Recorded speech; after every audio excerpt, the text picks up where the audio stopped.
चलो देखो, हम लोग जो आज टॉपिक पढ़ने वाले हैं उस टॉपिक का आपका नाम क्या है? उस टॉपिक का नाम है कि कैसे किसी पॉलिटिकल पार्टी को हम रिकॉग्नाइज्ड पॉलिटिकल पार्टी का आपको दर्जा या स्टेटस आपको देते हैं। सबसे पहला बात करते हैं क्या कि सबसे पहला कोई पॉलिटिकल पार्टी होता है उसको सबसे पहले हम लोग एक रिकॉग्नाइज्ड स्टेट पार्टी कैसे बनती है ध्यान देना। सपोज करो मेरे पार्टी का नाम आपका है XYZ लिमिटेड। क्या नाम है पार्टी का? मेरे XYZ पार्टी है मेरी, सॉरी। अब उस पार्टी को सबसे पहले मैंने बिहार के इलेक्शंस में आपको उतारा। बिहार में सपोज करो कि टोटल नंबर ऑफ वोट जो आपके मिले हैं वो आपको मिला है 1 लाख वोट। कितना मिला है टोटल नंबर ऑफ वोट जो आपको आया है सारे पार्टीज को मिला के? वो 1 लाख है। अब 1 लाख वोट में से मेरी पार्टी को कम से कम 6% वोट आने चाहिए।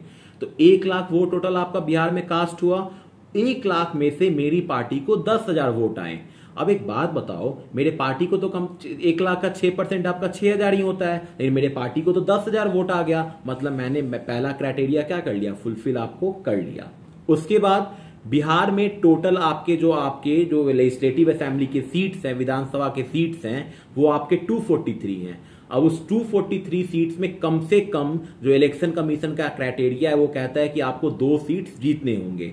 और मैंने क्या किया, जो टोटल बिहार में चुनाव हुआ उसमें मैंने 20 सीट्स जीत लिया। तो मैंने तो पहली बात तो पहला क्राइटेरिया तो फुलफिल किया कि कम से कम मुझे 6% से ज्यादा वोट आए और मुझे 2 सीट्स जीतने थे। मैंने आपको 20 सीट जीत लिया। मैंने तो 18 सीट ज्यादा जीता है। तो अब मेरा पार्टी क्या बन जाएगा? अब इलेक्शन कमीशन के द्वारा मेरा पार्टी आपका रिकॉग्नाइज्ड स्टेट पार्टी आपका बन गया।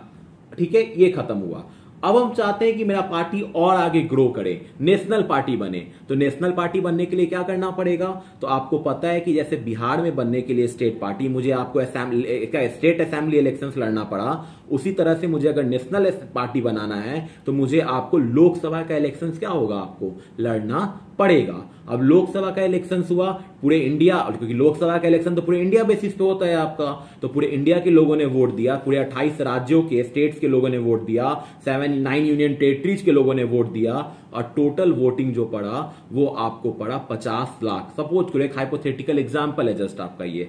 अब 50 लाख वोट में कम से कम मुझे 6% वोट आने चाहिए। तो 50 लाख का 6% आपका कितना होगा?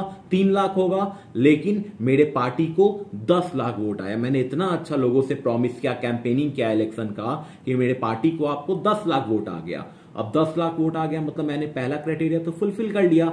उसके बाद दूसरा क्राइटेरिया क्या है कि कम से कम टोटल लोकसभा सीट्स में से 4 सीट्स मुझे क्या करने होंगे? जीतने होंगे। तो टोटल लोकसभा सीट्स कितने हैं आपके? 543 हैं। उसमें से मुझे जो है 50 सीट मिल गए। ये तो बहुत खुशी की बात है। मतलब मुझे आने चाहिए थे 4 सीट, लेकिन मुझे 50 सीट मिल गया, तो मतलब ज्यादा मिल गया तो काफी अच्छा बात है। तो मुझे जो है 46 सीट ज्यादा मिल गया। तो मैंने पहला क्राइटेरिया फुलफिल किया कि 6% से ज्यादा वोट लाया लोकसभा में, और दूसरा क्या था कि 4 सीट से ज्यादा लाया। तो मेरा पार्टी क्या बन गया? रिकॉग्नाइज्ड नेशनल पार्टी बन गया। इसके अलावा एक और क्राइटेरिया ये है कि 4 असेंबली इलेक्शंस में अगर 6% से ज्यादा मुझे सीट्स आते हैं, मतलब वोट आते हैं, तो आपका मेरा पार्टी फिर भी नेशनल पार्टी बन सकता है। जैसे मानो मेरे पार्टी ने 4 स्टेट से चुनाव लड़ा, बिहार, यूपी, आपको बिहार हो गया, यूपी हो गया, महाराष्ट्र हो गया और आपका दिल्ली हो गया। ये 4 स्टेट से चुनाव लड़ा। हर स्टेट में मान के चलो कि 1,000 वोट आपका पड़ा। तो कम से कम हर स्टेट से हमको 6% वोट आने चाहिए। मतलब 1,000 का 6% कितना होगा आपका? 60 होगा टोटल, 60 वोट। तो चारों स्टेट मिला के कितना होगा? क्योंकि सब में 1,000 वोट पड़े हैं तो 240 वोट आ गया। और मेरे पार्टी को चारों स्टेट्स मिला के आपका 600 वोट आ गया। और हर स्टेट में आपका ज्यादा था, 60 से ज्यादा वोट आया। तब भी मेरी पार्टी नेशनल पार्टी बनेगी।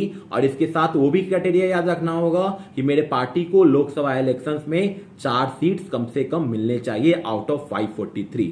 That's all the end of the video.